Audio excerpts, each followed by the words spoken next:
There you Go. Woo. Thank you, people, for waiting. Please join me in the flag. Pledge allegiance to the flag of the United States of America and to the republic for which it stands, one nation, under God, indivisible, with liberty and justice for all. Thanks, everyone. A little late, but we'll get there. Make a motion to approve the minutes of May 31st, Selectmen's minutes. For a second. Been moved and seconded. All those in favor say aye. Aye. Aye. Make a motion to approve the Selectmen's non-public minutes from May 17th. For a second. Moved and seconded. All in favor say aye. For aye. Aye. Make a motion to approve the non-public minutes of May 31st. I'll second it. Moved and seconded, all in favor? For aye. Aye. We signed a denial on the tax abatement request in the folder. There was an intent to cut and an agreement with HEB and a request into Charter Spectrum for information on broadband. That's what we signed. I make a motion to approve the manifest dated June 16th in the amount of $112,586.52. I'll second. Been moved and seconded, all in favor? Aye. Aye. And in the mail folder, we got a permit from DES for the culvert work and Hobbs Brook on Route 153, that's where the cones are. Gotta repair some damage there, and also DES request for more information on Bailey Road permit. So that's what was in the mail folder. Go to administrative comments. I'm missing Darlene terribly. Hopefully she's healing. We'll be in soon. Witnessing it too. Yeah. I know, I'm not as attentive, am I? I did say Consolidated, I put in a request for a credit for that outage. Yep. I haven't heard back yet, and I had also asked them about the type of repair based on what you told me, you know, the quality of it, and why they didn't see it on their outages earlier, why we had to wait, what, almost 5 days for a repair. I told them it was unacceptable, so, let's see, I filled the 91A request, and I heard from LRPC, they'll be out here to get the cables run for the traffic study that's happening in a couple weeks. A neighbor called, she wanted to know about cutting limbs to show speed limit signs and if the town could do that.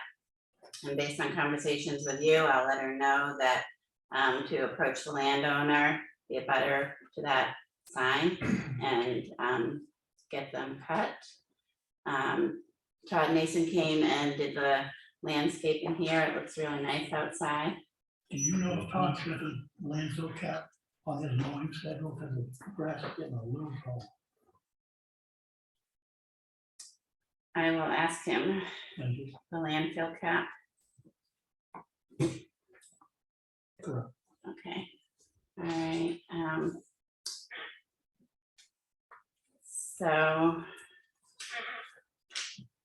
as a result of the outage, I had to go back through and do a lot of printing on the last manifest. We didn't have all the timesheets, things that I wasn't able to print. So I basically ran catch up yesterday in getting things printed and filed so I could start this week's manifest again.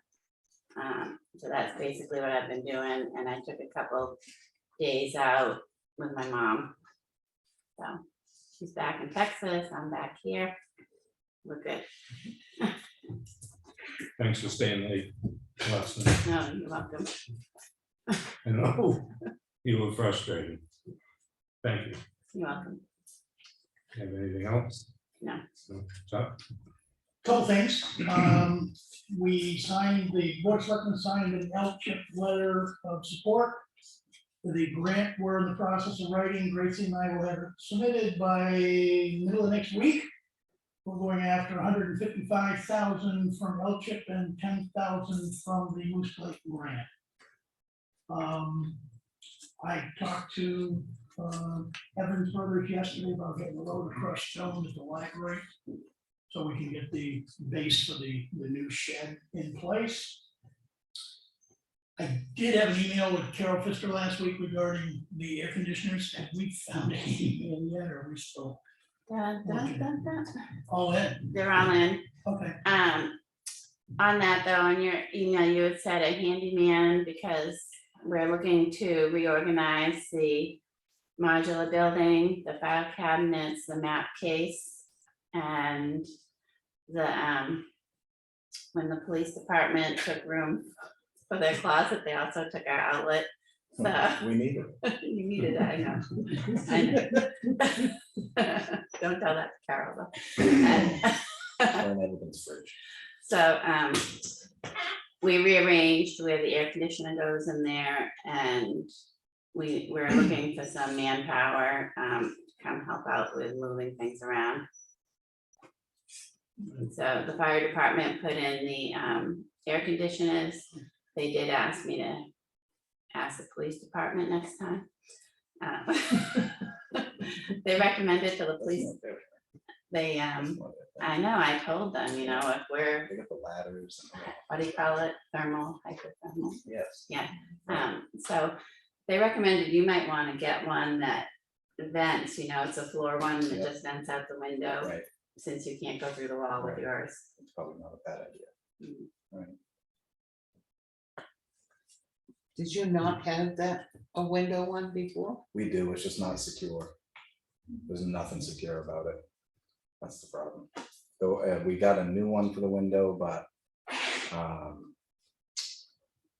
the window frame itself is just kind of falling apart, and it's just, well, the building is old. yeah.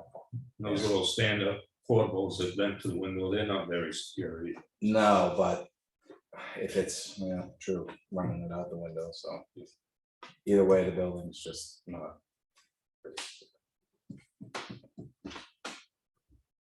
I think he was thinking that then you could put boards in, keep it down. Yeah. Yeah, maybe, yeah. We could figure that out. You mean cover the windows with a board for, to keep the. So you don't need to see out that. The hell, we got cameras. You're like in a submarine. Great. I don't have one of them. Yeah, go ahead. I emailed you the contact information for the correction, guys. Yeah, we're gonna talk about that. Oh, yeah. Okay, yep. Just that, spent a couple of lovely days in court. And let's see, I was gonna bring up about, monthly reports for the police department and fire department. That we haven't gotten. Yeah. Okay. Those, you didn't, What's that? you haven't given us a report. Yeah, I'll have it in. what's 2 the date? weeks. 2 weeks, the 28th. 28. Yeah, Yeah, I'll do the past 2 months, I believe. okay. Yeah. All right. Yep. And No, we'll I have think that. we haven't gotten one since February. You sure? That's the last Okay. one I All right, had. I'll double check. I'll double Okay. check. I have them all, so Okay, I'll double check. because they're not on the website. Okay. Do we put them- I don't put them on the No, website. we I don't know who put does. them on the website. Oh, Okay, all I right. don't I think it's don't- been that okay. long, but maybe. Oh, that's the last copy I had. And I'll talk, bring that up, JP. and, we'll have a chat with him. Other than that, that's it. Dave Strauss did ask JT for reports, and he emailed them back that he would get them done. And start doing them monthly. Okay.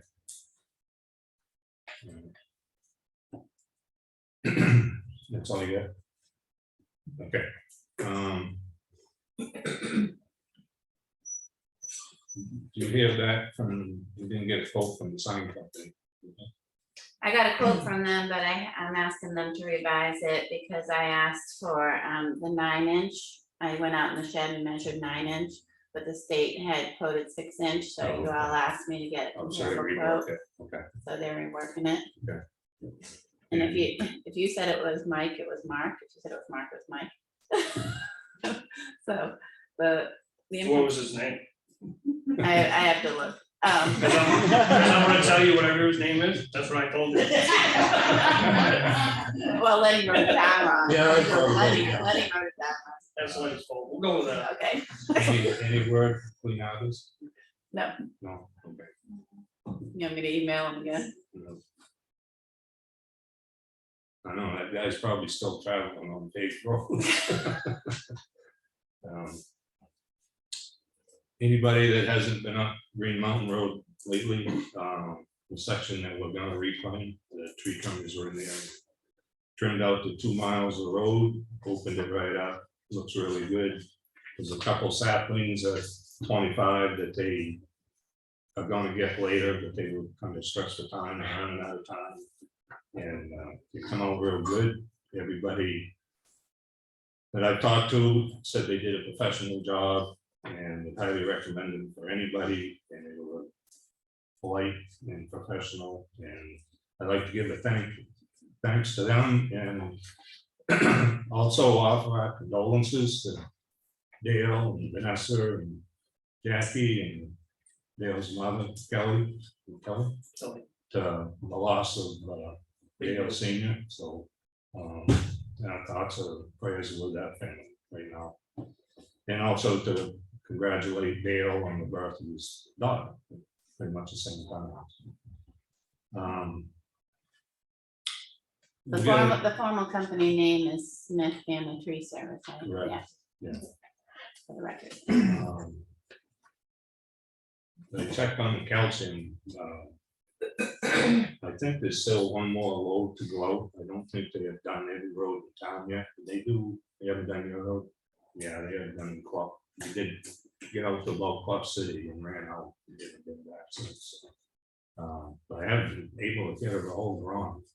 I know when we had a meeting at Green Mountain Road with him and R&D, he said the month of June he'd be unavailable, so. He had some job that he had to do and he had to do it in the month of June. For what it's worth, they wouldn't get all state out here right now. And those rocks, I forget what you told me they were. Between Dickey's and number, Okay, just above, Jim and Barb's, yeah, just above Dickey. yeah. I just didn't drive over him, I guess, so I didn't find him in the road.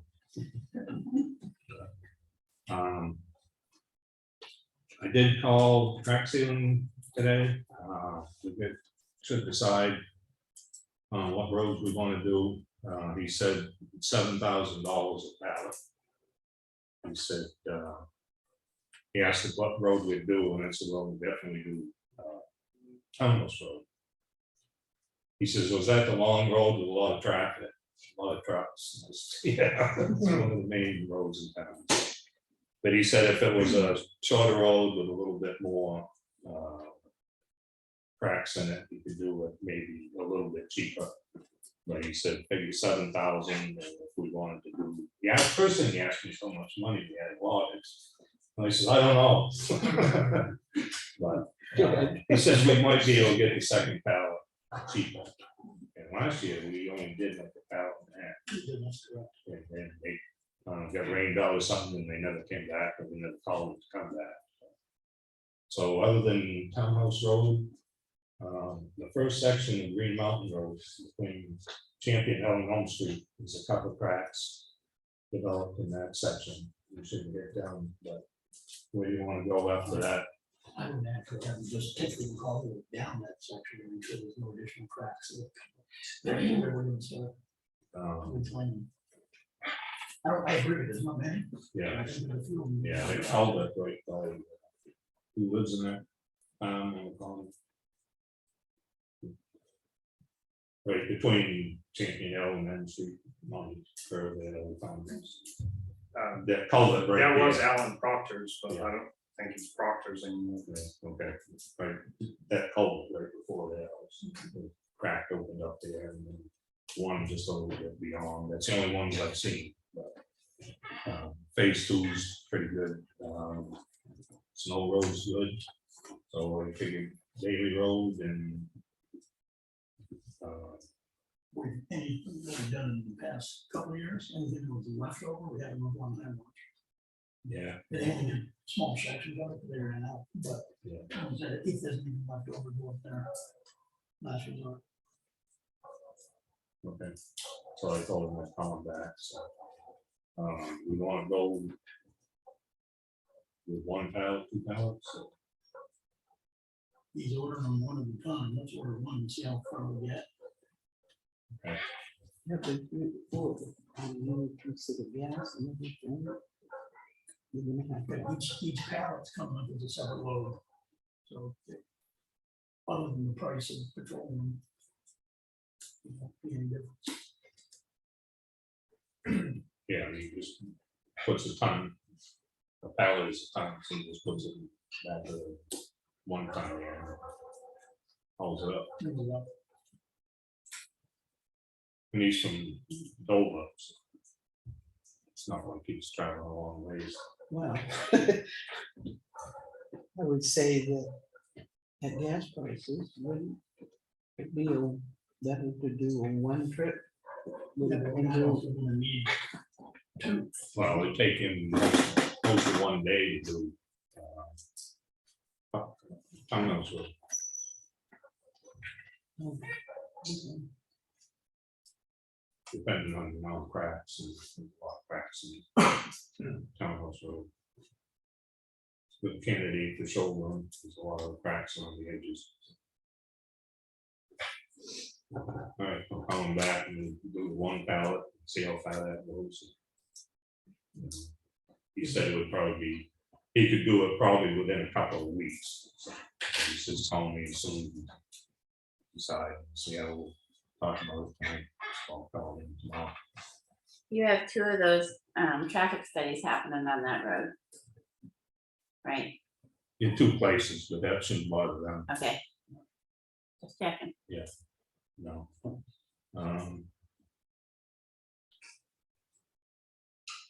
We got a meeting with Avatar. 28. 28. Do you think we should do that in non-public?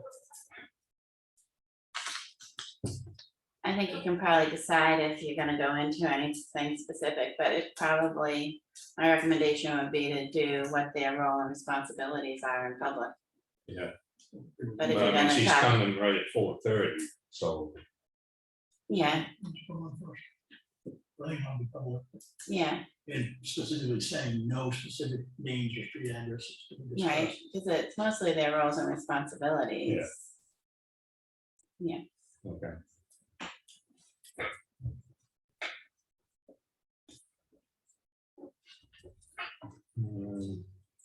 That's all I got for right now. Other than we may want to talk about, I don't know what Oscar Rex gonna do this year with us. Maybe try to get a contract with him.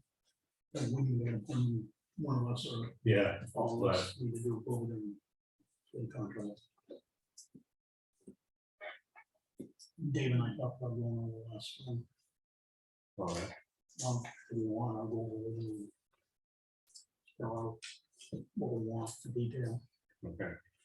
Do you want me to first see if I can find a template from another town? For example, Peftonborough uses Wolfboro. There's a couple towns that might already have It'd be helpful. rec sharing agreements. Yeah, it'd be helpful. Cut it down, otherwise it's drafted from All scratch. right, so give me a week or so to do that. Yeah.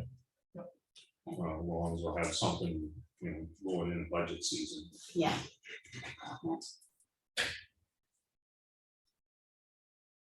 I have a quick question for Chuck too.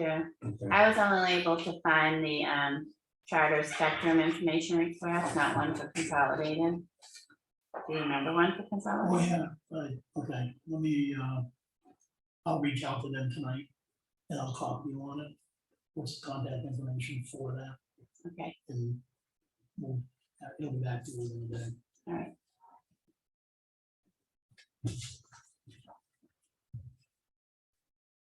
As far as announcements go, licensed dogs by May 1st. That's request by Deanna. How much longer are we gonna keep announcing that? You know? Until she So gets, Joe gets all the dogs Shall I licensed. get all the, shall I get all the letters? Yeah. Okay, and rabies medication has to be presented when you register. You want to say anything, Joe? Yeah, I just had something real quick. It shouldn't take too long. I just wanted to discuss real quick. It's come to time. I think we're gonna have to look at replacing that oldest cruiser. It's 10 years old, just about 10 years old. It's leaking carbon monoxide into the cruiser now. We've spent an inordinate amount of money out of my equipment budget on that car specifically this year. It's just nickel and diming us to death. I've pushed it pretty much as long as I can. Officer Eldridge wrote up a memo about it because it was assigned to him to the point where he's not even comfortable driving it. You get above 50 and it just feels like it's gonna fall apart on the road on you. The AC doesn't work. We've replaced the control arms, the sway bar links.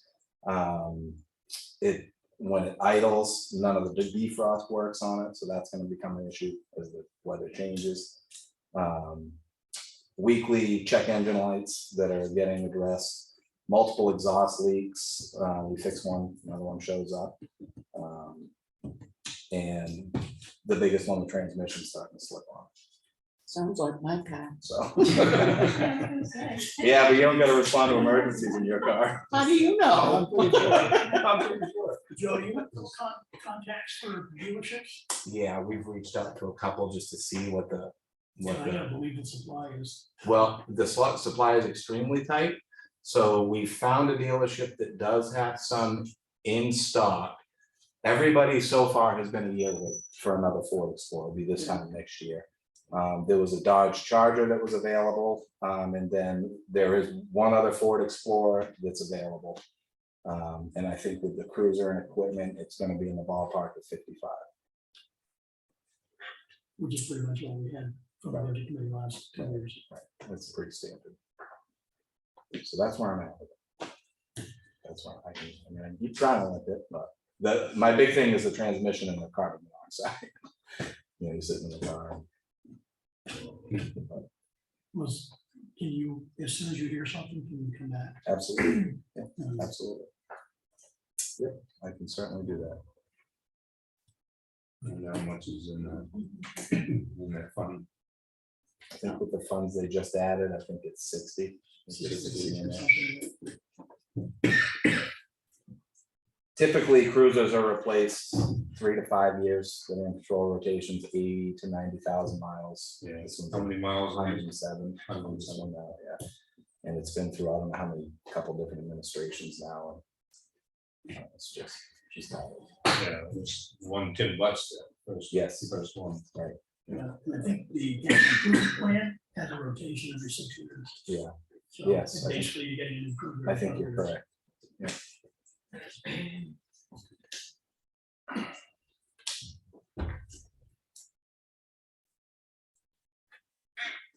Yeah, see what you can come up with. Okay. Keep us informed. I will do that. I will do that. Be nice to go with the other Ford. Yeah, that's, That way it's you cheaper get it. too. It's like 5,000. Yeah. So will everything move into it? Is So we I have haven't changed the body style. not too much, and we have the transport system, the cage system from Sean's previous cruiser. That may fit. So if that fits, that's a pretty good savings right here. We shouldn't need a new radio, which is $6,000. We shouldn't need a new radar, which is $3,000. We can just swap those over, you know what I mean? Those are the real big expenses when you're talking the equipment. If you happen to get an answer before the next meeting in 2 weeks. Yeah. And we don't lock it down. Okay. My guess is we have a special select board meeting to make a decision on that, so we can bind it. Okay, all right, very good. I'll reach out to Lenny. Yeah, it's Audrey. Okay, Aurelio. Yeah, probably Audrey would be best. Okay, I wish you can notify us all. Sounds good. Thank you very much. Okay. Anything else? Not for me. That was it. Keep up the good work. That was it. Thank you. Tell me how to drive around the window. So it's me now. I took it from Oh, him. you did. I don't even want I'm to. worried about Tyler. No. No, I felt bad, so I took it from him, so I'm running it. Because the cushions isn't gonna hurt anything. Listen, Chris, you stay over there. No comments from the peanut gallery.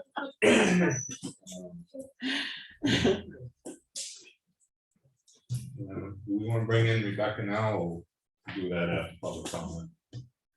I'd say now, Okay.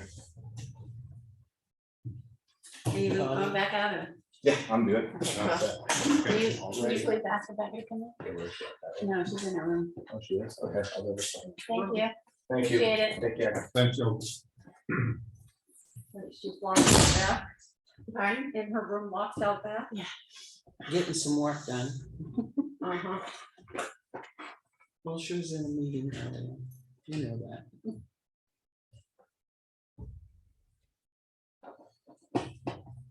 Can I order a window shade so I can see the screen? Not in the budget. We can stick you in the corner over there. Piece of cardboard. Can't spray paint's cheaper. I'm getting a Oh, tan over get there. rolling. One. Thank you.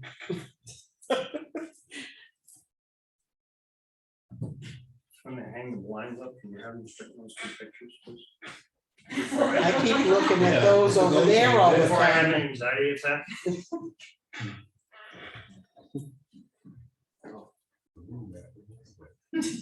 My OCD is like killing me in the sun right now. So I'm going, Oh, you have time. You go to yeah, I was thinking about it. Chris. Open. Yeah, okay, thanks. That way you don't have to sit there and torture yourself. Have a woman do it. Careful, they might fall off the wall. I know. How's that? No, it has to go a little bit backwards. This is with a woman's job, and she's gonna tell you how to do it wrong. Is that all right now? Yeah, it looks good. Okay. Pretty close. I mean the picture. measure. I mean the picture. Put a level on her. I don't know, you gotta turn around against me. Yeah, okay. You know, the minute that someone slams that door, it's gonna make them go sideways.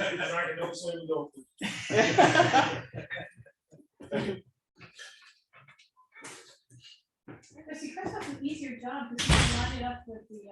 Yeah, now, see, his blood pressure's gone down already, he's feeling better. We're good to the next earthquake. But everything would have. Jesus. Yeah, and it's very funny when it's got like sparkles in it. Sparkles. Yeah. Wow. Sparkly. Sparkly. Like, it'll make you happy when you know it.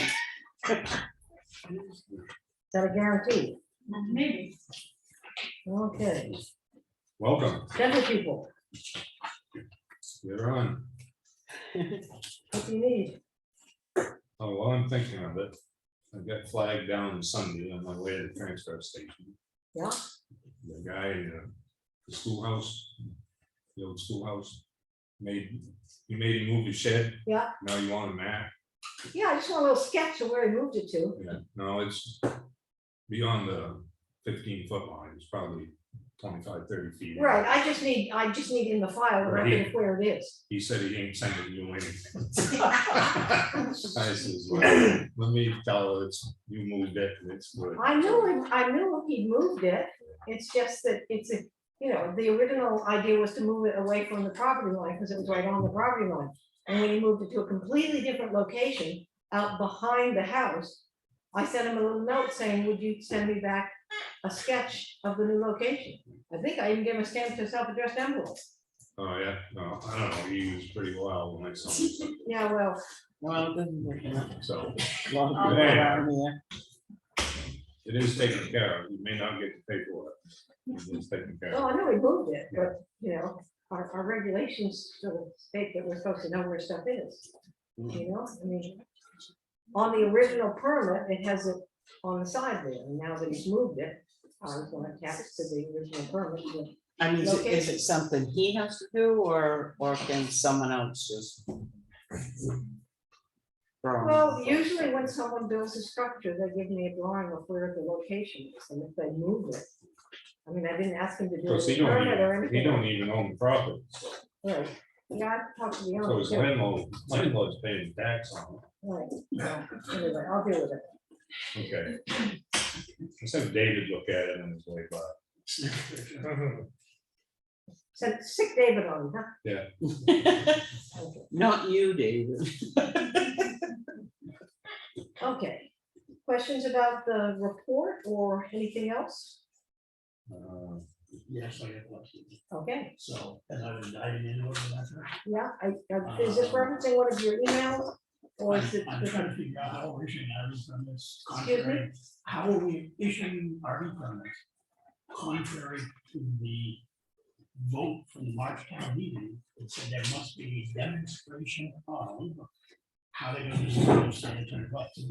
Right, and there was a line there that it's asked them to state. The one I looked at, nothing. Well, you may have looked at one before the new zoning ordinance went in, the ones, I mean, I could go and pull them, there've Well, been. it's 120 days before the town meeting is when I start reading that.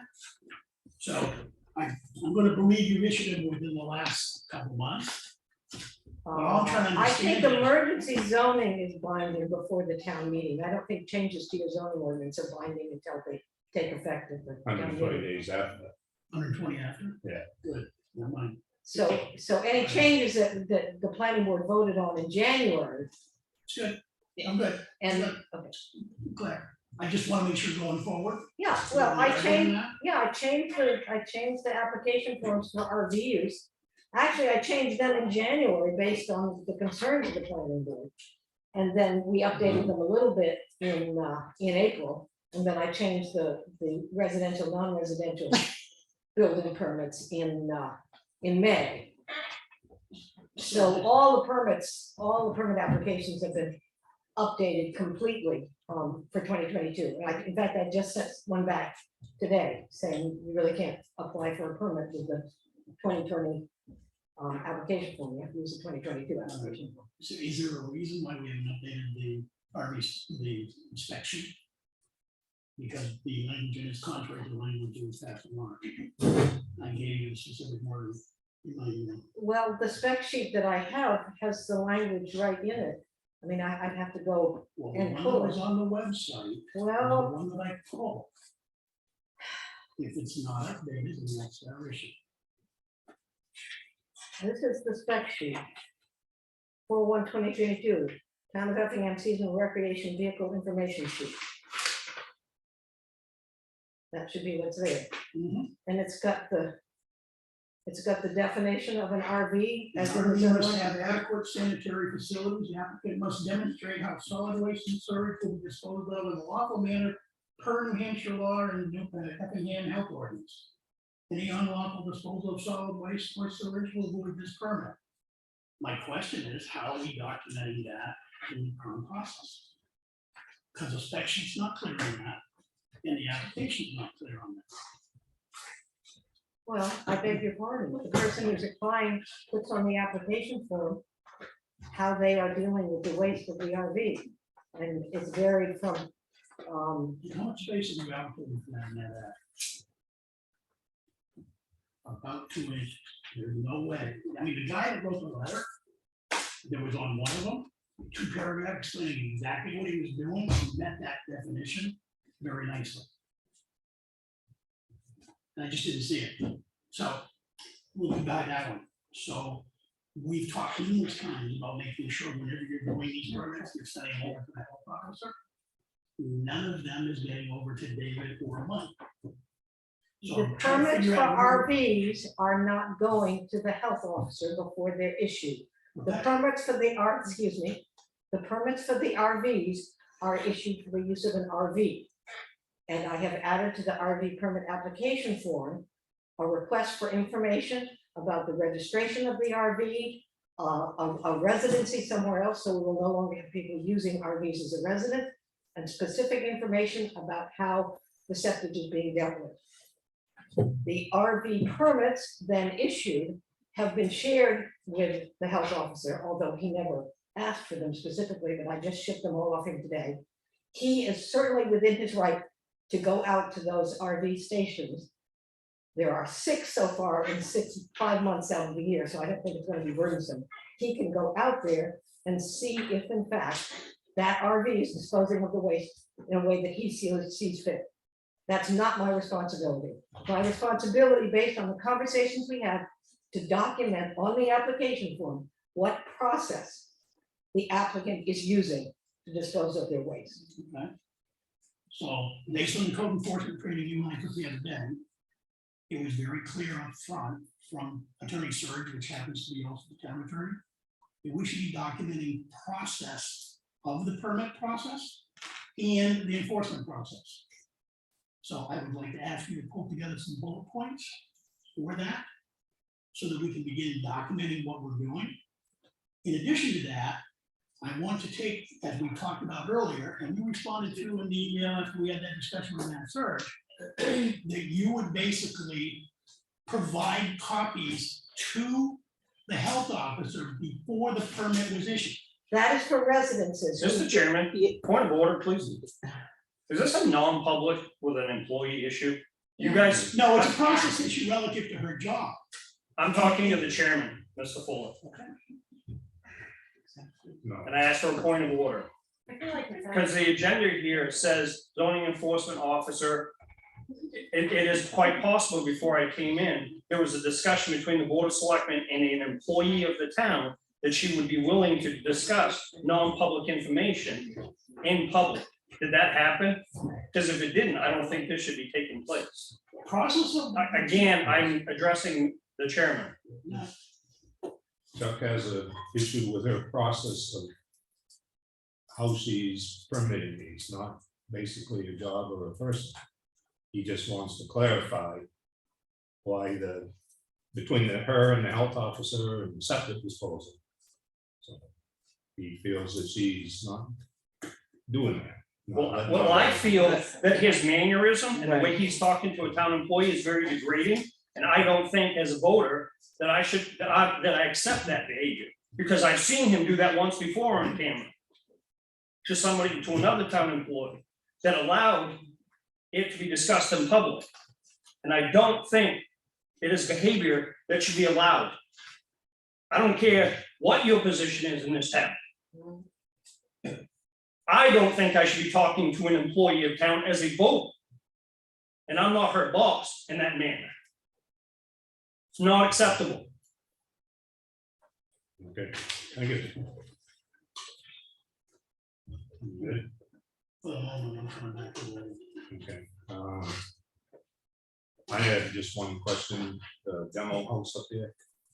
Have you been in contact with that? Well, I was about to follow up. I got an email that must have come through Audrey. I don't quite understand what's going on. All the guy needs to do is fill out a simple state form about asbestos abatement, rather than saying someone told him this, I've got this, it's in my truck, whatever. To me, that's borders on hearsay. There is a very simple state form that documents that asbestos abatement has taken place, which is what the state requires me to get when there's a demolition of a structure that has asbestos in it.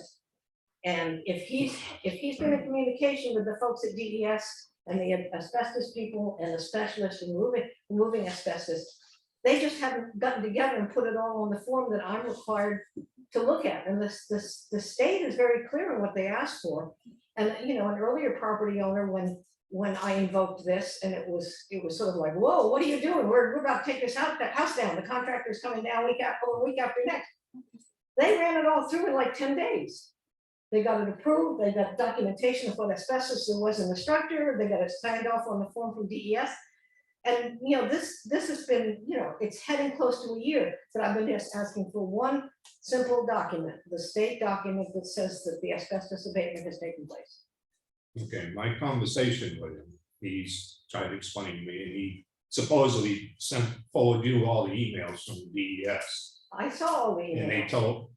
told him that if he did it himself and bagged it and made sure there was none So he told me, he said, I did it, I put it in the bags are all taped up and sealed.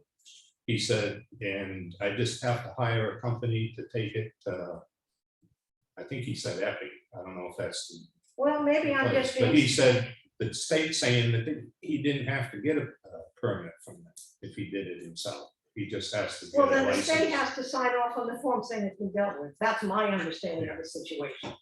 That the state form doesn't say you dealt with it in a different way. The state form says it has been dealt with. And that's what I'm not seeing. But I will go and double check the state form and see if there's a place on it for me to put the form in the file and state that it has been dealt with. Just doesn't seem appropriate. Okay, so I had him send all the emails Right, to Audrey to make sure that, yeah, and I got them. so, Should I reach out to the gentleman who sent the emails, the state gentleman, and ask him, you know, can we allow this demolition to go forward? Is the state satisfied? That's a great Yes. idea. Because everyone knows it's not. well, just- you, well, Rebecca can't give him the demo permit without the asbestos thing from the Right, state. I mean, the Right, but question is whether all those emails back and forth and phone conversations and everything else take the place of the two-page Well, yeah. form that the state requires Well, he for was telling asbestos me- removal. He was telling me that the state didn't require him to have that. So if we confirm that. with But the do state- we take a person's verbal? Well, So if that was one of the emails from the state, then I think that would be. I think the state didn't require him to do it after he'd already taken it out, but I don't really know. I think that, you know, my feeling is that it's been a workaround to the point where he's got bags of asbestos tile in his truck. And everyone's saying, well, there's no asbestos in the house, you don't need a permit anymore. You know, you're my bosses, tell me to drop it. Go ahead, say, we've done enough, we've got a string of emails and that's sufficient, now I'll issue the demo permit. I like Audrey's idea. Yeah, reach out to him again. Okay, Just- I'll reach out to the state. Yeah, and just tell them it's for our record. Right. That's- Okay, if we could. And if they say, yeah, we're good, then, yeah, basically, what I heard in an earlier meeting today is that if we go ahead and issue that permit and it's against the state, then we could be in trouble. And I'm certainly, you know, no offense to all my clients out here, but I can't take the word of the property owner that he's met the Exactly. standard that the state is expecting. That's just not But appropriate. all contractors know that you have to DES come through it and stamp it and say, bring in the can, take it down. Everyone knows that. but I didn't know what he sent for emails. I told him whatever he had contact with the state to forward and to Audrey, make sure you got them. Yeah. Okay, so, yeah. Okay. Anything else on my list? I have, no, We had two letters that you wrote last week for penalties, and based on our process, I'll start invoicing those in another week. So, might check with the planning board, or I should check about one of them. Okay, But one of them is in process. So I'll talk to you about it afterwards. all right, But one of the two has reached out to the planning board and is establishing a communication. So, and I just sent them an email saying, as long as you're in process and in communication with the planning board, you will not be fined. okay, because The difficulty is that you say that and then the process goes on for so long. And I'm hoping at this point that they will actually get to the planning board and get it straightened out. We have a problem in that we have modest level businesses in town that need to go for site plan approval. And they don't know how to do the process themselves. We don't have any structure in place to assist them. And they either are not inclined or can't afford to hire professional help. So we have people who need site plan approval because they're conducting non-residential activities. And they don't really know how to do it. And we don't have the staff to support them for it.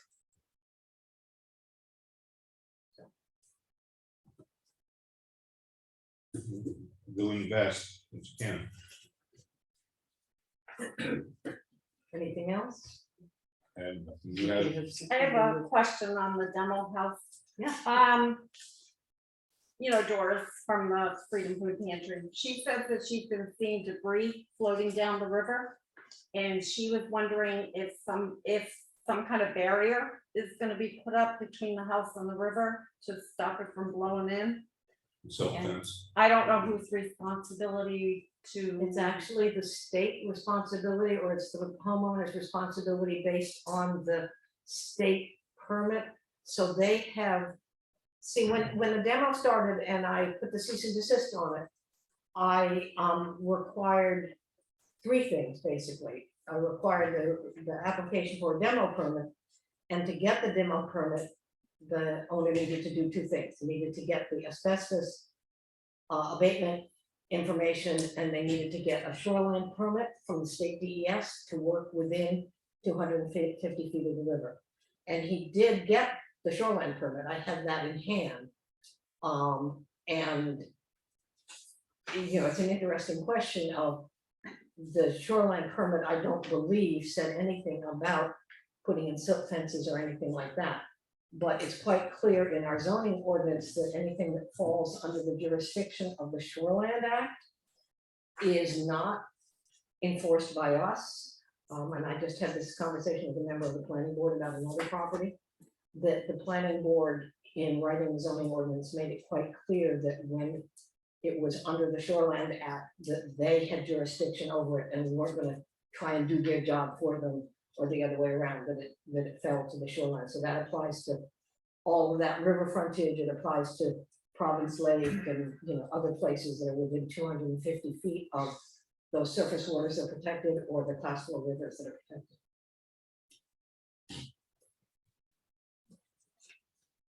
How do they get a heads up? I just want to say that from where I am, I've only been a couple months doing this. I got a lot to learn, but from what I've seen so far, it seems like the zoning officer is doing what she can with the time, and it seems like she is checking with the state and finding out what needs to be done and is doing what she can. I wouldn't want her to take a landowner's word for what needs to be done, that she is checking with the state and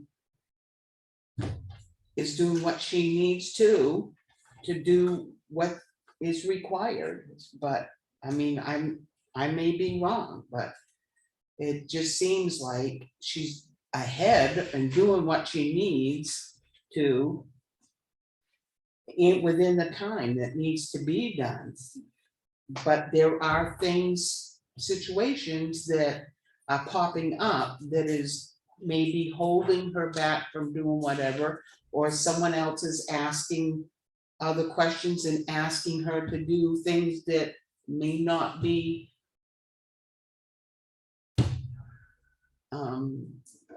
say legal. I don't know what the word is, but it seems like when we get what needs to be done, she's got all the permits, she's doing what she is required. I know we've had meetings with Matt Surge. I was at that meeting, and I don't know if I didn't interpret it the way that it was supposed to be, but I think she's been doing what she is required to do. So Well, that's all I, State doesn't issue the permit and she has to do the demolition permit. Who tells these people? I mean, you're saying the state. well, it sounds like that person was having a conversation with the state and not with, So let me explain a But- little bit about the state shoreline permits and state regulations in general, at least as it was explained to me by the attorney quite a few years ago.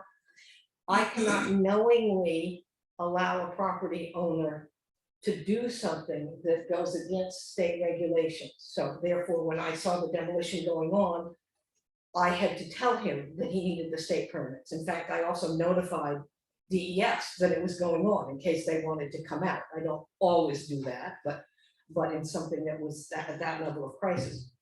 It's not part of my job to enforce state regulations. So it's not part of my job to enforce the shoreland permit that DES has issued for that land. Now, DES is shorthanded. They don't go out and check what's going on the permits that they issue. That's not surprising. Too. I had another situation on a property where the shoreline permit was perfectly in shape. It was done by someone I respect really, really well. I went out on the routine visit to issue the building permit for the house. And the people that the property owner had hired to do the clearing of the land had completely abused the shoreline permit requirements. The place was an unbelievable mess. They had cut trees that were supposed to be protected. The waterfront was a mess.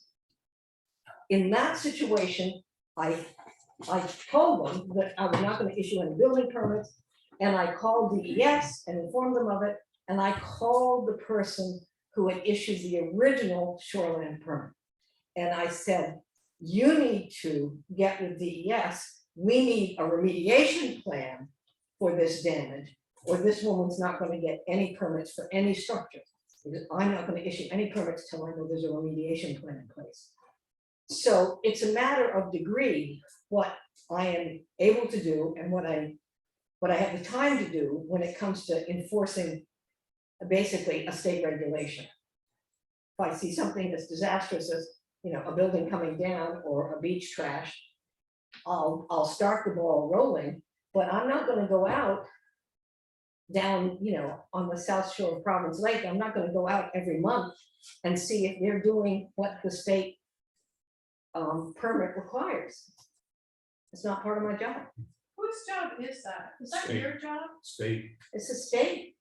It's a state. They know that it's going on. I mean, we may not So what do agree. we do as taxpayers when we're seeing our water quality go down from this? Because I got pictures from like, I don't, Brook that was dredged illegally. yeah, I don't know.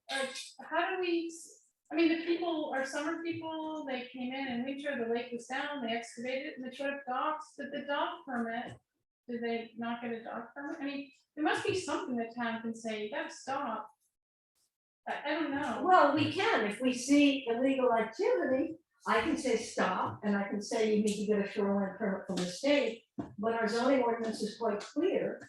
And as I said, I just spoke with a member of the planning board about it, that it's quite clear that if it falls under the jurisdiction of the shoreline, it's called something slightly different now, but it was originally the Shoreline Protection Act.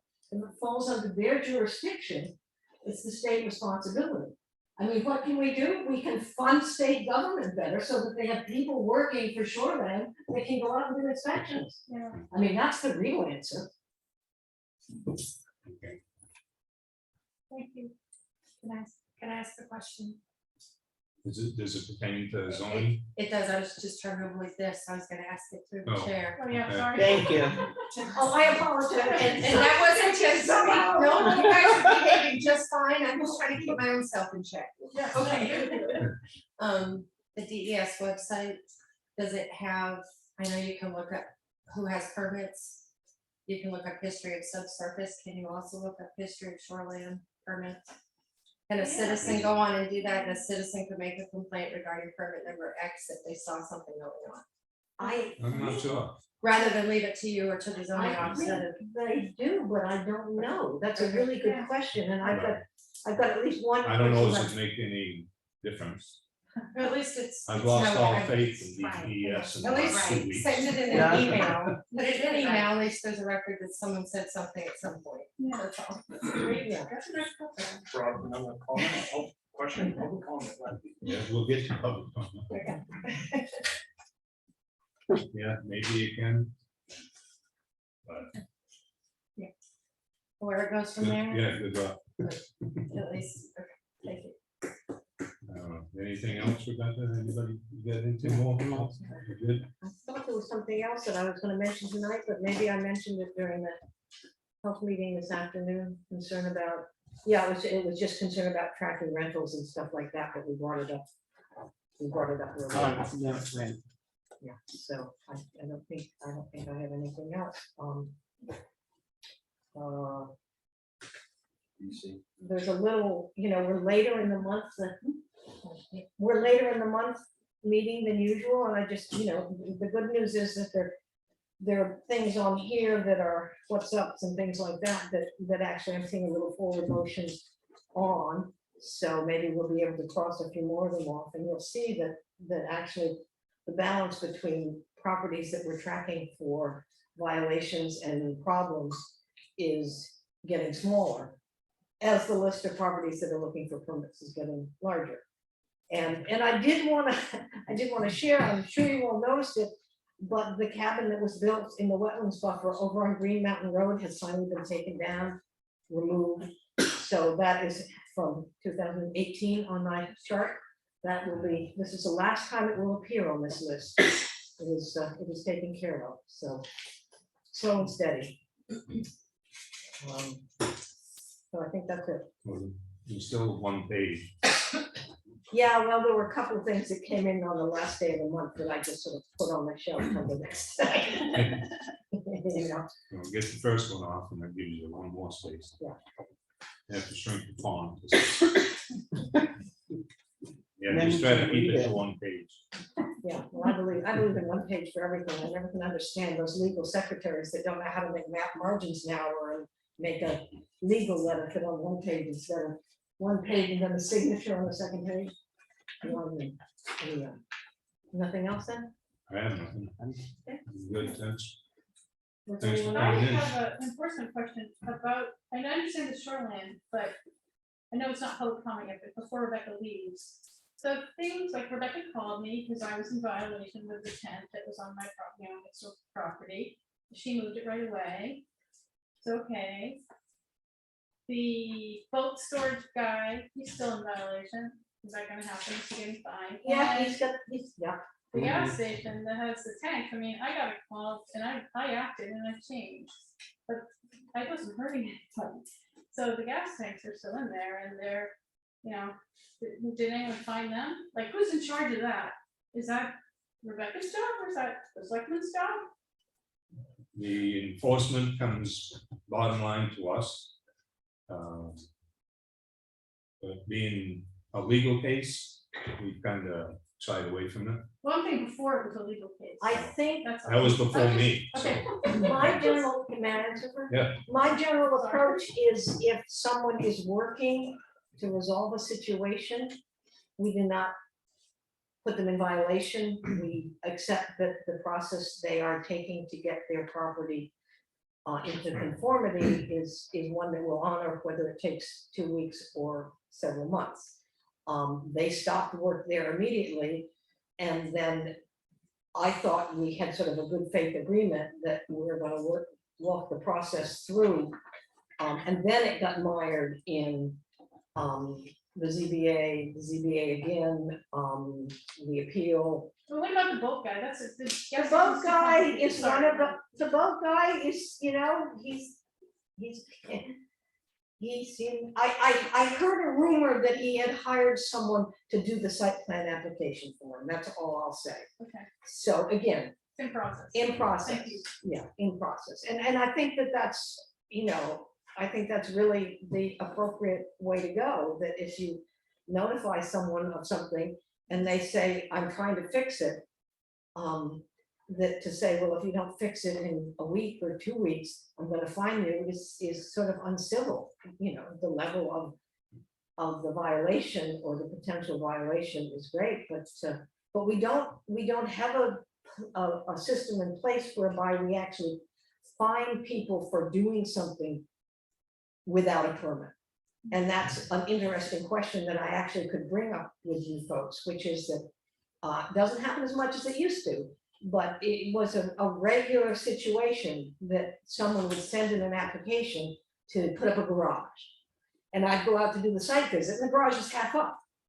And I go, okay, so do we have some system in place to do a little gentle slap of the wrist?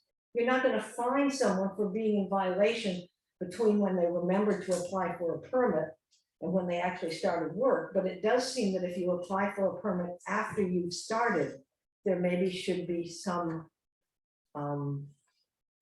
approach to that. So anyway, something for you folks to think about. Are you aware of any other town around that's got an approach like that? I am not. I There's am some not. we're getting blocked on. I mean, I had an interesting conversation over the weekend with someone who's from Boston area, and he was under the impression that EPA and DS had given the golden approval for whatever this issue was. And I'm like, well, no, not really. That's, you know, we're not Massachusetts. The DS isn't gonna come in here and analyze this soil for you. And I think, I don't know. I don't wanna be like, I don't think it should be a Nazi town, but it just seems like getting to the end. And it costs us money. Well, we're a work in progress. Yeah. Thank you. Dave just said something to do with Speaking of a zoning. work in progress, has there been any other Is he updates talking to her or to you? on the three Mhm. RVs that are on this end of the Great Green Mountain Road? That I don't know. Which property? The There are RVs by three. Randy's. Oh, Near that's Randy. Mr. Yeah, I just got the townwide mailing. Everyone get the postcard? Yeah, thank you. Good job. Can I speak to that, Rebecca? Just to let everyone know, we didn't get one. So I don't know if there was anyone else besides us who didn't get anything in the mail. How I did get one is I went down to get the historicals mail, and they put one in that Okay, box. so we need to double check. Yeah. Because if we take the addresses. Could straight be out of other the people. database. So however you're in there. I mean, we've been there a long time. We know so- you own property, so the mailing address is wrong for your property, so we need to fix that, because I've gotten a lot of cards back. But that guy you're talking about Well, there's three. across from Randy's property, his card just came back, so change of address. So how you track down people that you have no contact information for, I don't know. They both have Okay. mailboxes for an FYI. Well, their mailboxes are not legal, So you- because you can't have mailboxes unless you have a, You're working on that case. I am. And by the way, if you want me to follow up on something, both for folks here, because you're all interested folks, obviously coming to this meeting. The easiest thing to do is to go to the town kiosk here and print out the property code. And then write a note on it, saying something like, Rebecca, will you look into the RVs on this property, or something like that. Then I've got a paper trail. Okay, okay. I can send Dave Hines out to take a look, follow up on it, something like that. You know, questions thrown around. I mean, I do have an official inquiry sheet somewhere, But but, just emailing you, it's quicker. well, but it's not easier for me. Unless you're emailing me with the map and lot and all that stuff, I have to go and look it up. So go ahead and email me, but I make think sure, I have, I have that information. Yeah. Yeah. When realtors in town or wherever sell a piece of property, does it come through here so that she knows what's been sold and where it is or whatever? The information comes, the information comes from the registry of deeds. Okay, And so the registry of deeds notifies the town of a change of ownership, and that information is put into our software by Dave Hines. are they required to tell them that we do have things in town they have to come and get permits No. for? No, it's one of the reasons I started doing the this postcode. is some messed up. Yeah, the realtors are. It's messed up. They So went they live. just, Yeah, yeah. exactly. Great. So I figured the best I can do is try and inform everyone. I'm on a pretty good basis with most of the realtors that call me and ask for information. But anyone who's looked at the chart will notice that at the bottom of it says, you know, don't take the word of your neighbors and your realtor. You know, come and ask what's around, because the number of times that people say, let's see, the most common one is my neighbor or my realtor told me I didn't need any permits. Then there's the one, but I'm from wherever and they don't have permits there. Yeah. Which is always surprising because they're like from Maine or Massachusetts, and I know that we're more lenient than Maine and Massachusetts, so that's really surprising. So, you know, I've toyed with the idea of including all the realtors in the postcard mailing, but it's a, you know, Good idea. what are you gonna do? Yeah, probably is a good idea. Okay, Okay, taking up Good enough try. of everybody's time. thanks for coming in. Thank you. for the use of Did it make you your- happy? Yes, it did. Borrowing for your job? No. I work for Rebecca. All right, thank you. Thank you for your time, Rebecca. Thank you. I would not waste your job. Me neither. Bye now. Take care.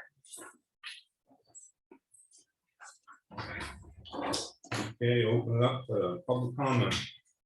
I mean, keep it civil. Roadside mowing? That's not gonna happen. We don't know.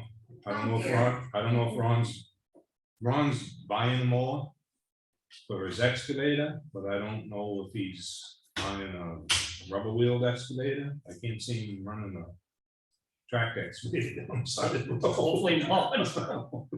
So, yeah, I haven't been able to catch up with Ron to see where that stands, but he's checking into it. And one more question. Water testing at the transfer station up there, how often do we do that? Do it every year. Just did that, what, 2 months ago? I'm sorry, I missed The your water question. tested at the transfer station? Didn't HEB just do that? Yes. Are you testing still for PFOAs? Yeah, Yeah, okay, cool. Would you let and me it know? tested negative this year. Everything Okay, can tested you let me negative. know if it tests positive, because I'm at the same level as that well.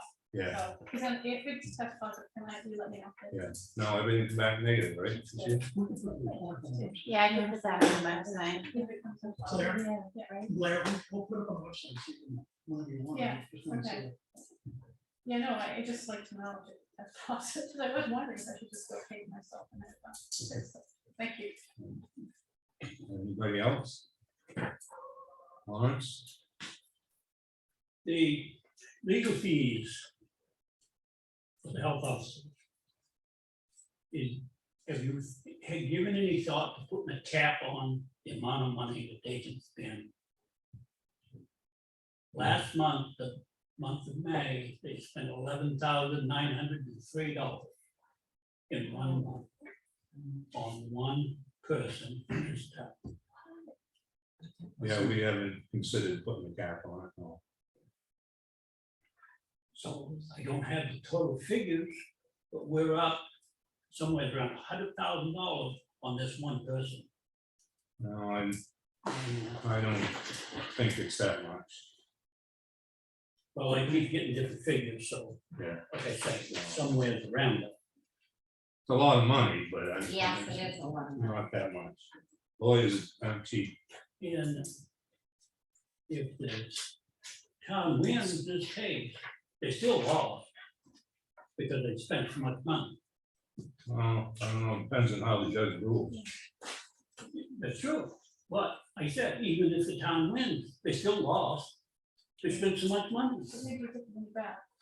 Well, you know, if the judge rules on the case and pays the town's attorney's fees, we haven't lost anything.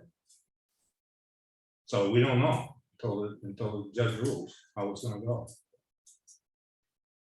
But no, to answer your first question, no. I think this should be a cap put on This is just. the health officer. Well, I mean, you have to cap everybody, then you can't just single out, you know, one department. I mean, you have to cap the planning board, town office, CBA, you have to cap everybody, so. Well, it might be a good idea. They're gonna waste money like that.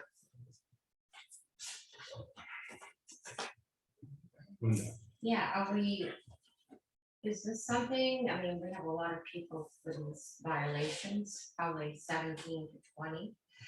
Are we going to spend this kind of money on everyone?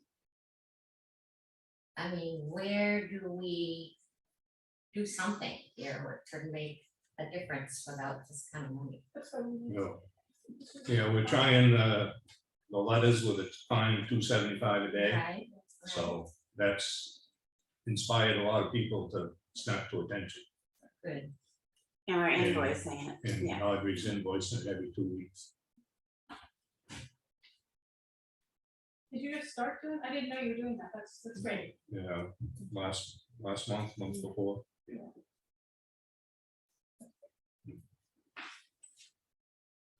What?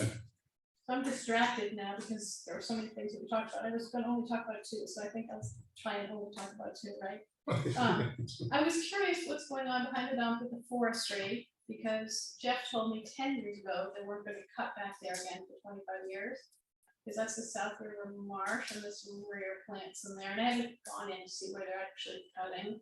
But it's like the furthest south that black spruce grows, so I'm just curious what, and it looks like it's just pulpwood going out, it's chips and small wood. No, there's a long pine that's come off. Well, there's pine too, but it's not real big, so I just was curious. What the Well, there plan was is. some nice saw logs. Okay. So maybe the first week, that's. what- Jeff actually went in and tagged what they could cut. Okay, And I've seen him going in there, so I don't know if he was in every day okay. or every couple of days. And I haven't been in there because I dealt with it last time and I had forced to go out and talk to Jeff about where the dirt plants were and stuff, but I just didn't have it in me. So I just was curious how many acres, how many board footage, is the conservation commission working on this? What's the plan? How long is it gonna go on? Blah, blah, blah. I don't know, I don't remember the board feet. Yeah. That they planned on cutting in there, what they planned to cut. Are they Right. going all the way to the, like the peninsula in the South River? Do you know, you don't know? I don't know. Okay, I've only been in as far as the landing. okay. It's the same landing they used. 10 Yeah, years the ago? ball field. Yeah. Yeah. And then the other thing is, I was hoping that the person that I'm friends with is gonna be here, but she's working and she's still working, so she's not here. So I have this petition to submit to the selectmen that I'd like to read. Billy Lunch, who is both an Effingham and an Ossipee taxpayer, her residency is Effingham, I believe. Possibly. Is it Ossipee? Okay, so her kids didn't go to the Effingham school, I thought they did go to the They did. Effingham school. They did, but you can, Okay, well, so whatever, You can get a Um, pass. so whatever, she's the person that was supposed to be here reading it, so what they're asking for is their wells to be tested on that Remel Road, Remel Rumley Circle. Circle, thank you. Dear Chairman Espy and board members, we are writing to you as Effingham and Ospey residents with property abutting or in the vicinity of Mina LLC, proposed for a gas station. As you know, Mina LLC last year began building a gas station without a variance, zoning prohibition against gas stations at the site and without an approved site plan application or building permits. Zoning officer Rebecca Boyden issued a cease and desist, but not before the underground gas tanks and piping were installed and other work was performed on the property structure. Given these facts, we request the following. Well testing. The Mina site's previous owner legally abandoned pumping gas in 2015, and the DES supervised the removal of gas tanks and equipment. In its final report, the state stated the soil sample from beneath the dispenser line contained potential carcinogen naphthalene in a quantity 4 times higher than what was considered to be safe. Additional petroleum-related compounds found included alkyl benzenes as well as ethylbenzene, toluene, and xylenes. We believe the illegal, unsupervised installation of gas tanks and piping last year may have disturbed those contaminants and caused them to migrate to the groundwater and our wells. Moreover, since the newly installed tanks are larger than the removed tanks, a greater quantity of soil was disturbed, potentially dislodging contaminants that were deeper in the soil and not documented by DES at the time. Testing our wells is an initial investigative step, is the only way to determine whether the illegal excavation contaminated our drinking water. We ask that you require Mina to provide such tests by a licensed professional testing service. Contaminated soil removal and disposal. Mina's illegal excavation activity resulted in potentially contaminated soil being removed from the property. As previously noted, the fact that the new tanks are larger than the previous tanks meant the deeper and more extensive excavation potentially disturbed contaminants not previously found by DES, along with those documented by the state in 2015. New Hampshire Environmental 611.0682, contaminated soil disposal and reuse, requires contaminated soil to be removed from the site to an authorized treatment or disposal facility, holding all requisite federal, state, or local permits, licenses, or approvals.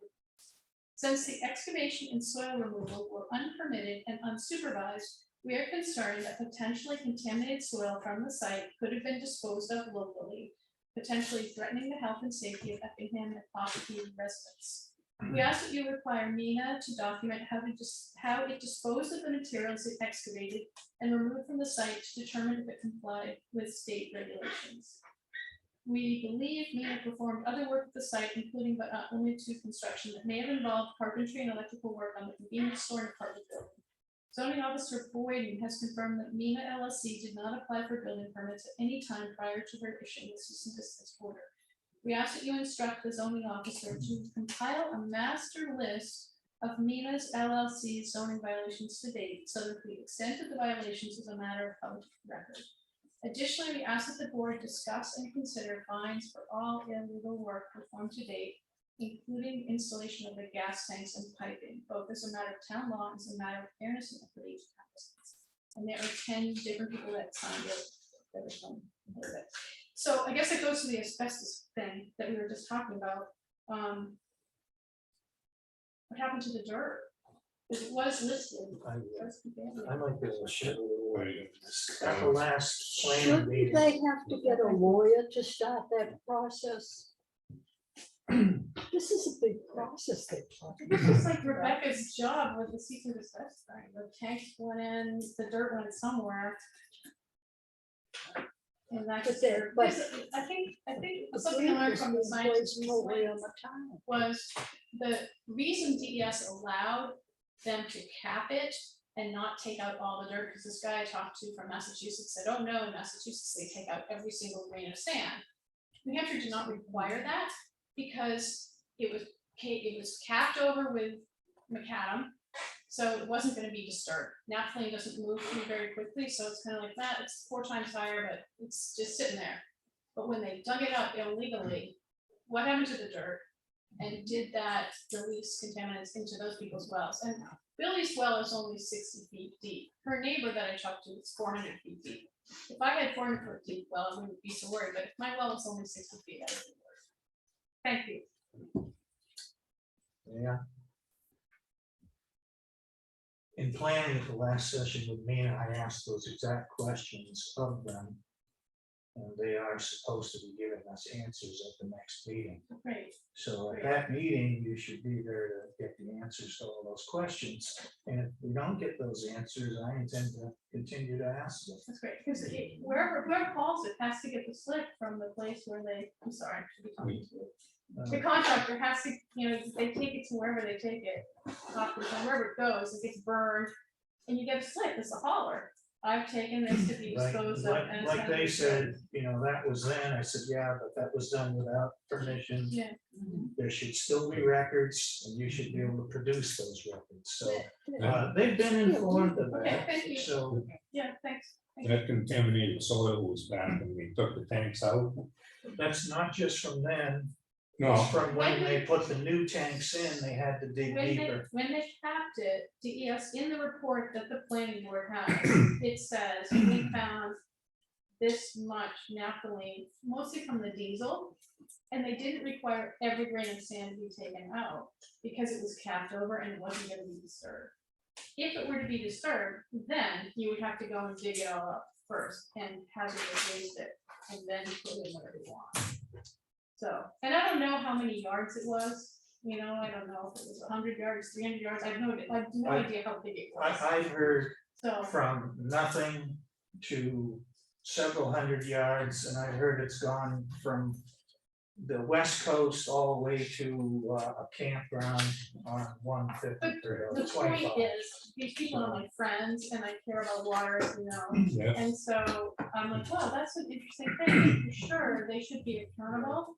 And if you're concerned about your well, you should have some answers as to having it baseline And data. as far as those So- water tests, I asked those as well and requested that they let us know who's gonna sample, who's gonna be in charge of that, how the information is gonna get delivered to the town and the people, Okay, and who is responsible to Okay. pay for all that. That's great, thank you, thank you. I'll go to the planning board. you know, separate, Yeah, thank you. Chris, Chris Siemens, 120 Moody Road. Our first question, so I don't forget, because I said you were you're making me think of new questions. Yeah. Why did we lose faith in DES? Why did you make that comment? Yeah. Are you comfortable in saying that without giving the town some sort of legal help? yeah, Because if you are, Yeah. then I'll let it go. the spill we had at the dam, Okay, you and I already talked about that. Yeah. So, okay. and they waited long enough to test it. So it And it dissipated. dissipated, and they said they didn't find any contaminants, so they just flushed it down. the Solution is the solution to pollution, that's their motto. river. Yes, and they're sticking to it. They're gonna stick to it. I just wanted to, make sure that we're on the same track. Another thing, you see how she keeps talking about it and talking over people is the one thing that keeps getting me, this happens all the time, it happens, and we're not special to this. We being the town of Effingham isn't special to this, all the towns do it. People come in and they say, well, he said, she said, there's this number, there's that. If you don't have the documentation with the actual signature on it, with the facts, the RSAs, the qualities, stuff like that, you shouldn't be saying anything. Get your facts straight before you bring it forward. I heard a comment this evening that said most of it comes from the diesel, and it had to be capped. My aunt owned that gas station. The diesel tank was never in the ground, ever, at Dynamite, ever. It was never in the ground. It was in a vault inside of a building that's no longer on the end of the laundromat. That's why it got torn off. We know that, Chris. sorry. I am not talking to you, and you're doing it again. It wasn't the tank. You're doing it again. Anyway, moving on. Next public comment, if I may. Earlier, there was conversation about the air conditioners. So the question I have is, what is the heating system in the code enforcement, the offices out back, i.e. the police station, code enforcement, planning and zoning? What is the heat out there? Monitor. So they have monitor heaters. Has the, excuse me, sorry. Has the town looked into the mini splits? Just because they take care of both AC and heat. And that would rectify the situation with having to unsecure a window, because I completely understand Joe's position that you don't wanna stick a tube in the window, because unless you put a 2x4 up in there. And let's face it, a lock is just keep honest people honest. I mean, if you wanna get in, you're gonna get in. But has the town looked into that, just food for thought, the mini splits? They're becoming very popular there. We haven't since I've been on board. Yeah, and they're efficient in given the cost of petroleum. They do run off electricity, not saying that that is the cheapest avenue either, but just food for thought. I do know that in the North Country, the mini splits do have issues because they're not good down to like minus, so many degrees, that they don't run as efficient and stuff like that. But we typically only see those temperatures when hopefully nobody's in those offices, but you could still leave the monitors in there as a supplemental. Correct. But just food for thought.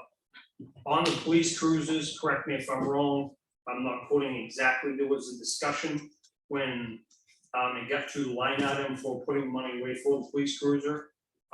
Not saying this is, go do what you gotta do, Joe, but just as a history thing, we pretty much okayed them buying a new cruiser at town meeting. They said it was gonna be right around $55,000. They asked the chief, you folks asked the chief, when is it due? He said the cruiser is gonna be 11 years old and needs to be replaced this year. Yes, I do remember that conversation happening at town meeting.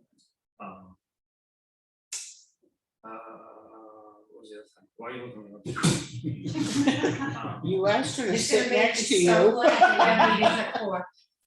I love this. Everybody's. Oh, crack sealing.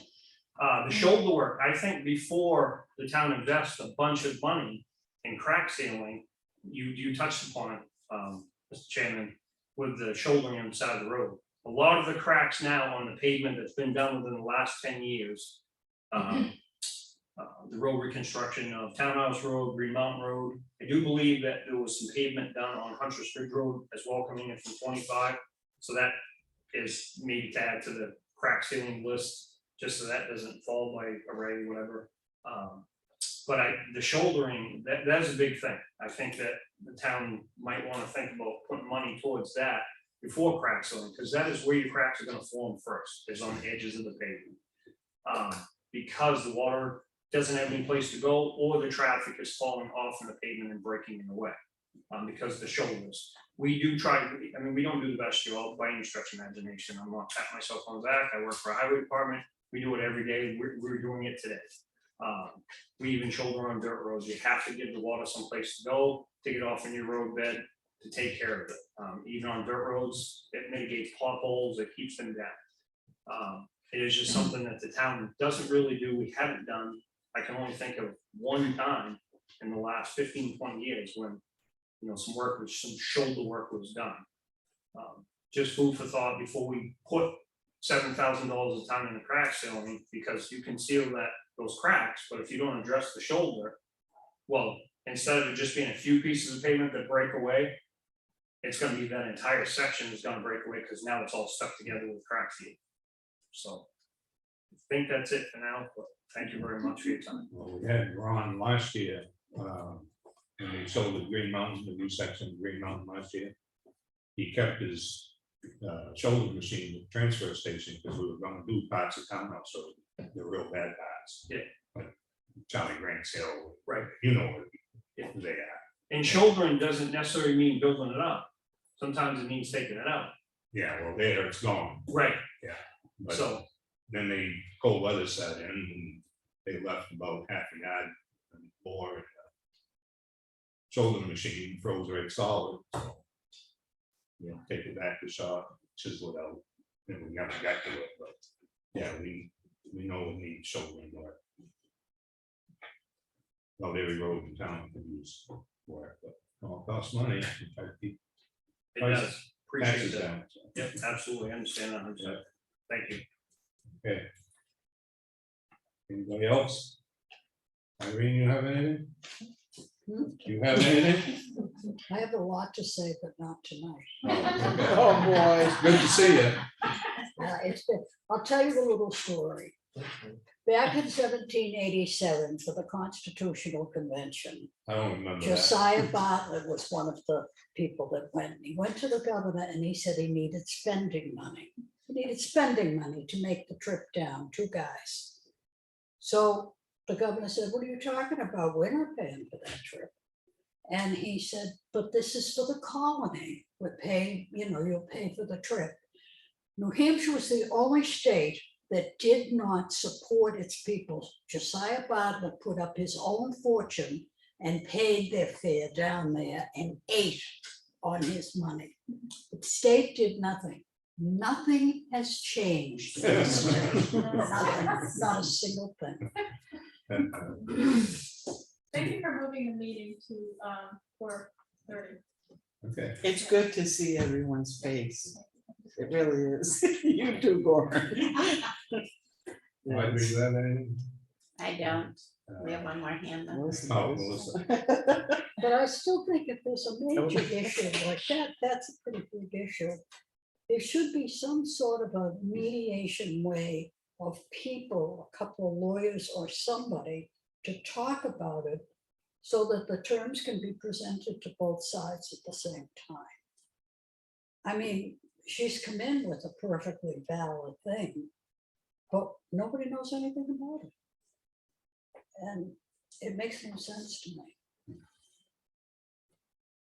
Okay, Melissa. 4:30 is great, but it's like, you've been up for like 12 hours already, right? Yeah. I'm sure you're all feeling that, but thank you for. Always a show on our face. Nothing that I'm about to say is gonna make any sense, probably not. I just want to bring a couple things. The first one is, just to make it known, I don't know if it would apply to anyone in the room, but over at Ospey Concerned Citizens, they now have a room dedicated to diapers, formula, and baby stuff that's just free for people to take that need it. You just go to OCC when they're open Monday through Friday and you can pick it up. I just Those are wanna- baby diapers. Lord. Yeah. Baby diapers. Oh my God, I've never seen his face that At least it's on tape, Chris. red. Oh, gosh. They're also taking donations if anybody feels that, you find a good deal on diapers or something, you can drop them off. So that was one thing. The other thing I've been really involved with, probably 9 meetings in the last 3 weeks, I believe, is to the topic of workforce housing in Carroll 9 County. meetings a week for the last 3 weeks. 9 meetings in the last 3 weeks. You can do that at home, don't do that. So- You can't even do it at home, You Chris. gotta talk to the chairman, you gotta go through the chairman. Yeah, so probably in Ospey where I spend quite a bit of my time, it's more of a in-your-face kind of pressing issue. The lack of affordable housing. I just didn't know if there's anything going on in Effingham in that topic, or is the planning board, is anybody going to conferences? Like, is there any movement over here? Is anybody involved in it in any way? Not that I'm aware of. You saying you want to take it on? I'm already taking it on my other world.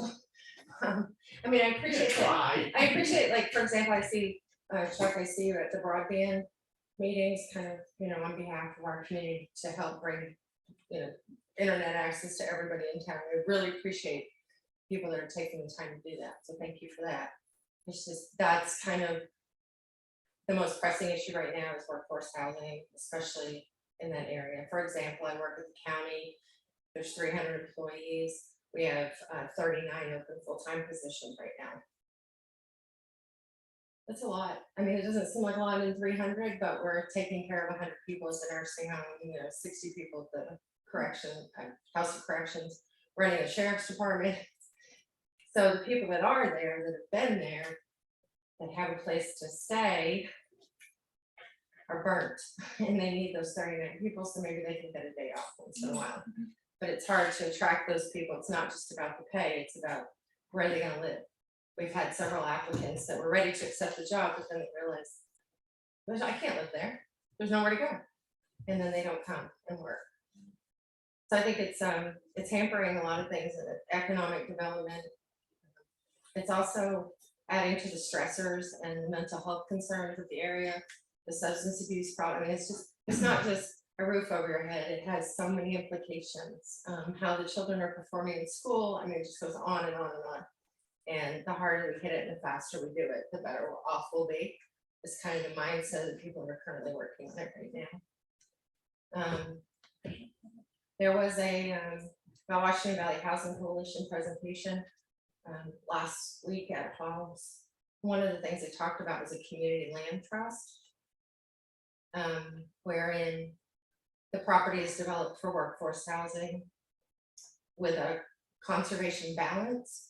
So if you had a property, say 30 acres, you would cluster develop 10 of it, only the remaining 20 in perpetuity for conservation or recreation purposes. That's the general gist of it. The county owns 850 acres. The town of Ospey has some parcels. The state of New Hampshire has parcels that are not the conservation water protection type, but rather parcels that were used as a dump when they rebuilt highways, if you will.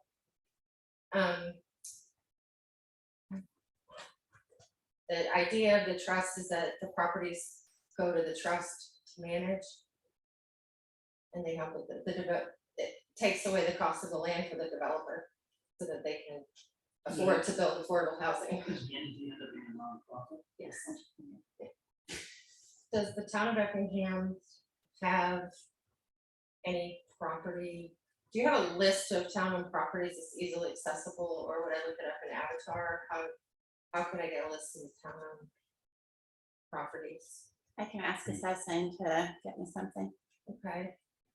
Do you have any intent? Do you have properties that you intend to auction within the next any time period? None that I'm aware of. Every year they auction properties. I think about a year and a half, we have some coming up. A lot of times I know that those might be just like you know, unknown 0.23 acres out in Promise Lake in the woods, nobody really knows who owns it, kind of things, but. We spent many years, couple of decades, really focusing on putting land in tracts of land in conservation. And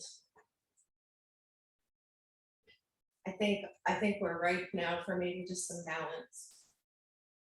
And we can do both. We can bring workforce housing, improve the quality of life for people, bring more economic development while also conserving the place that we love. So if you come across parcels, or I'm just trying to get the word out. That these things are, and there are developers that have been, pardon the expression, NIMBY'd out of other communities that would like to come to this area. They just need a place to do it, so. Private sales of land are just not the way to go, obviously, right now, because it's very expensive. And so, sorry if that was rambling, but No, it's a that's lot. fine. Absolutely. There is a, I don't know what it's going to be called yet because it's forming on Thursday. Let's just call it the Ossipee Workforce Housing Task Force. But essentially it's focusing only on Southern Carroll County because there's a lot going on up north right now with building workforce housing and different projects. There's really nothing going on here. So looking at forming a nonprofit to help do the research, to find the land, to raise money, to, you know, to be that thing that works with the developers, recommend zoning changes, advocate for the workforce housing. So anyone's invited to come because right now it's just kind of a listening session. I know it's one more meeting, but it's 4 o'clock on Thursday. And also this is not a county function. We're just giving the space to this group to use. So, if you're interested in the topic at all, it can be reached anytime. You said Thursday? Yeah, Thursday at 4. There's a Zoom option too. At if people 4? wanted to, at 4 o'clock. At the old, or at the administration building at the county. The workforce group that they're on, that's meeting now, they must know what's going on with the apartments on 16. Yeah, he's actually part of the group, Josh, Yeah. the developer. He's Yeah. rebuilding them. Yep. 16 apart. The fire building. Yeah, what did it burn out? Yeah, that's gonna be 16 units. Normal stumbling blocks, right? People stealing your construction materials, contractors not showing up, septic failing because somebody stole the copper, you know, there are things. But he's steady and he's committed and he's doing it. Yeah, And there are other people that want to do it. We just have to figure out how to facilitate that in a way that the community itself can get behind and understand the importance of it. Protect what we have, but provide what we need. 50% of all housing sales in Carroll County are second homeowners. Top in the state, 50%. It's great to live in such a great place, right? But if we don't have the everyone, if the kids can't stay, or if the kids don't have a place to live, or, and I know it's important that we focus on who's sleeping in basements or sheds or campers, people have nowhere to go. Homeless. And there, you know, and there are people living in their cars that I know in our meeting house, for sometimes there would be cars parked there, people sleeping in them, as long as they're not touching the meeting house. Because they're going to work, they were going to work or school the next morning. They just need sleep. We all need sleep, right? I mean, it should be like number one. We're the richest place. The average house costs $400,000 right now. That came out this morning and it was an article on NHPR. 20% down. I don't know any LNAs that can come up with $80,000 to buy a house. And I think we have a responsibility to diversify and get more balance going here. There's a lot of 20-somethings just that are gonna live with their parents in the porch. If we let them. Give us food for thought. So, we can talk but if about there's anything, as far as the master plan or the plan, and just anything you come across, if anybody thinks, hey, send that to Melissa, anything comes in the mail, just I'd like to connect anyone that's interested here to what's going on over there, because I don't foresee a development happening in Effingham. But we rely on each other so much that I think we should try to support whatever they're doing over there. Priorities. So, thank you. Just two quick things. Did you say there was a broadband meeting on Thursday? No, that's the house. Okay, so because I know you said you wanted to let shut down, so that wasn't me. Yeah. And the other thing, Rebecca made a comment, I was kind of a parting comment. She said something about rental notification or list of renters so that you know what they are. You know what you're referring to? Yeah, we were trying to figure out a way to find out who's renting, what there is for rentals in town. Due to health inspections and life safety inspections. We know like Ryfield apartments and those places, but I was, if somebody built an ADU and they're renting it out, we don't know that. So, Yeah. Yeah, so that's what we were talking about. Nothing major, nothing serious.